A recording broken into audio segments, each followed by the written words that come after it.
Nah, ini kita kembali ke topik yang lagi heboh nih, Bang. Ini kan ada pemberian amnesti kepada Pak Hasto dan juga abolisi kepada Tom Lembong ya. Nah, ini menurut Abang gimana nih? Iya, apanya kira-kira ya? Kalau Secara politik apa pandangan Abang terhadap kalau pemberian politik ini kalau kata orang kita nih, orang Medan ya, khususnya orang Mandailing, ini namanya raptama. Semua semua happy gitu loh kira-kira tuh. Membuat semua happy kan. Semua raptama, semua dapat kebagian gitu. Nah, jadi dalam hal ini misalnya oposisi ya diberikan, kan dua ini kan boleh disebut mewakili dua kekuatan oposisi kan. Satu Hasto oposisi formal di legislatif PDI Perjuangan itu. Satu juga Tom Lembong oposisi non formal kan. Iya, dari Anies Baswedan yang dikenal sebagai anak abah macam-macam dan sebagainya gitu. Nah, dengan pemberian ini artinya Pak Prabowo mau membuat semacam merangkul ya. Mungkin tidak merangkul karena belum tentu dua orang ini mau gitu. Tetapi setidaknya membuat orang ini merasa berhutang budi nih kepada Pak Prabowo gitu. Nah, ini yang saya sebut tadi itu raptama gitu ya kan. Jadi di koalisinya sendiri terjaga gitu ya, tetapi kepada kelompok-kelompok yang punya potensi untuk mengoposisi dirinya juga dibuat bagian yang memungkinkan mereka nggak terlalu kencang gitu. Dan itulah yang menurut saya yang kita alami ya, jauh sebelum abolisi dan amnesti ini diberikan. Misalnya PDI Perjuangan seperti kehilangan dinamikanya tuh dibandingkan misalnya 10 tahun di eranya Pak SBY gitu. Nah, jadi coba Anda bayangkan beberapa isu yang menurut saya ya, isu ini bagus sebetulnya untuk kelompok oposisi untuk menaikkan popularitas mereka, tapi nggak diambil. Nah, mungkin karena itu tadi kan. Nah, setidaknya bacaan saya sampai 2025 ini politik kita akan landai begini-gini aja gitu. Tapi bukannya kalau tanpa ada oposisi itu kurang bagus ya? Jadi sehingga kurang ada yang menyumbang. Ya jelas itu itu kerugian yang akan kita alami. Tapi jangan lupa ya. Jadi kalau oposisi formalnya nggak jalan gitu, oposisi semi formalnya nggak jalan. Dalam ini Tom Lembong kita sebut semi formal karena mereka bagian dari orang yang terlibat dalam Pilpres kemarin. Masih ada aktor ketiga nih, aktor oposisi independen. Gitu. Oposisi siapa itu? Pihak mana? Ya publik ini. Oh. Ya publik ya, di dalamnya ada civil society ya kan, ada ormas-ormas macam-macam seperti yang hari ini bergerak melalui One Piece itu kan. Nah, One Piece itu bisa muncul karena boleh jadi lumpuhnya atau tidak berpadunya, tidak kelihatan kekuatan oposisi formal di parlemen itu gitu. Nah, One Piece ini kan katanya juga sebagian bilang itu adalah ekspresi dari kebebasan yang karena mereka melihat mungkin ada sesuatu yang tidak pas gitu buat mereka. Iya, saya kira ada dua tuh. Pertama adalah masyarakat kita mengalami sesuatu yang tidak diharapkan dari pemerintahan yang sekarang berkuasa. Tapi saat yang bersamaan mereka nggak punya penyaluran, gitu. Makanya saya menyampaikan kepada Pak Prabowo nih, Anda harus tetap buat oposisi. Sebab kalau enggak, ya kayak One Piece ini nanti akan bergerak sendiri. Malah masyarakat sipil. Wah, ujung-ujungnya seperti tragedi Pak Harto kan. Karena di DPR-nya nggak ada oposisi, nggak ada yang nampung, orang ke jalanan. Gitu. Itulah pentingnya menurut saya oposisi itu tetap ada, dan bagi saya Pak Prabowo berkepentingan oposisi ada. Oh, jadi Bang Rey lebih bagus ada oposisi tapi bisa dikontrol. Bukan, supaya tetap ada penyaluran kan. Ya. Jadi kalau yang nggak puas dari publik yang katakanlah yang saya sebut independen ini kan, yang non formal, yang tidak formal ini.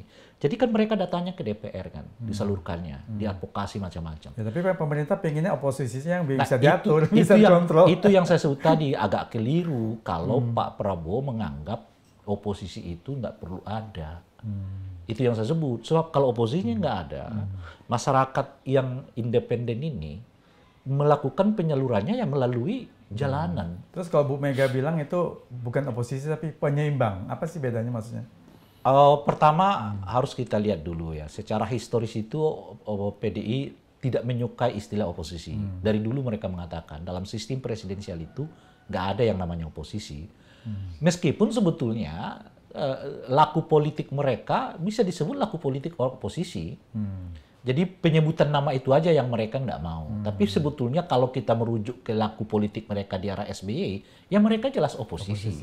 Mereka mendorong soal Bank Senturi misalnya dulu kan, sampai besar dan heboh begitu ya kan, dan sebagainya gitu. Jadi saya mau mengatakan untuk 2025 ini kelihatan agak landai. Tapi belum tentu 2026 posisi PDI Perjuangan seperti yang sekarang itu. Apalagi udah deket-deket 1 tahun menjelang Pilpres ya. Apalagi 2028 dan 2029 ya.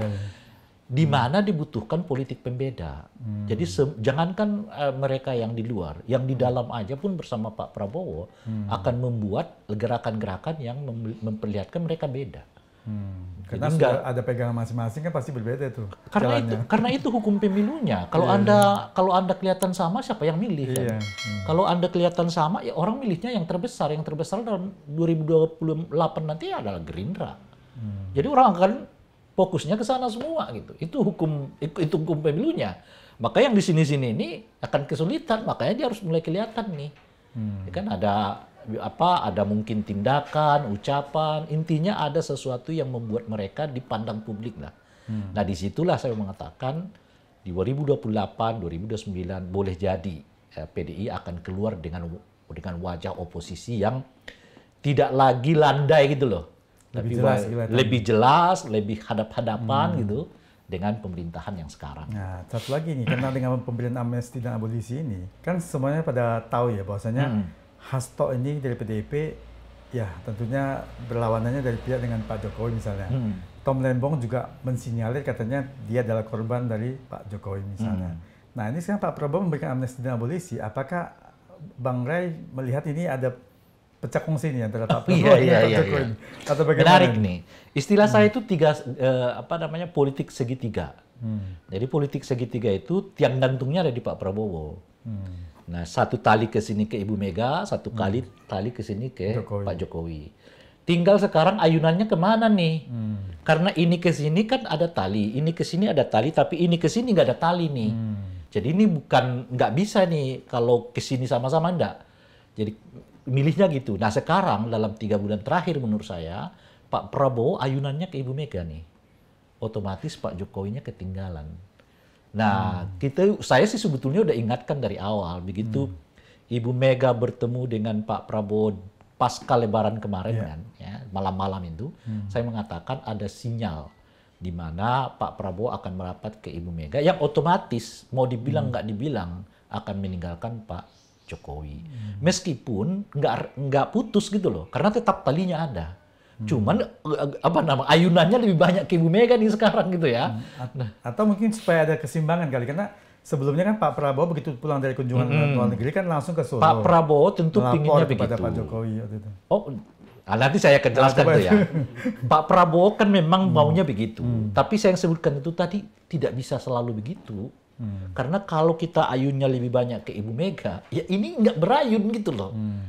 Nah, sebagai contoh misalnya kan, karena lebih banyak ayunannya ke Ibu Mega, maka kasus soal Tom Lembong dilepas. Ya kan? Otomatis nama Pak Prabowo, Pak Jokowi yang kena kan. Lalu soal Hasto lepas, otomatis Pak Jokowi yang kena kan. Kira-kira gitu.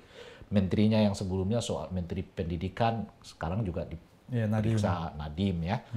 Banyak kasus-kasus termasuk peran anaknya di dalam pemerintahan yang kelihatan lebih belum lagi katanya disuruh ke Papua, terus disuruh ke IKN. Macam-macam dan sebagainya gitu. Itu maksud saya. Jadi ternyata begitu ia berayun, nggak dengan sendirinya ini ikut, itu maksud saya, tetap ketinggalan. Jadi kayak ayunannya ke Ibu Mega, ini dengan sendirinya akan ketinggalan gitu. Nah, oleh karena itulah,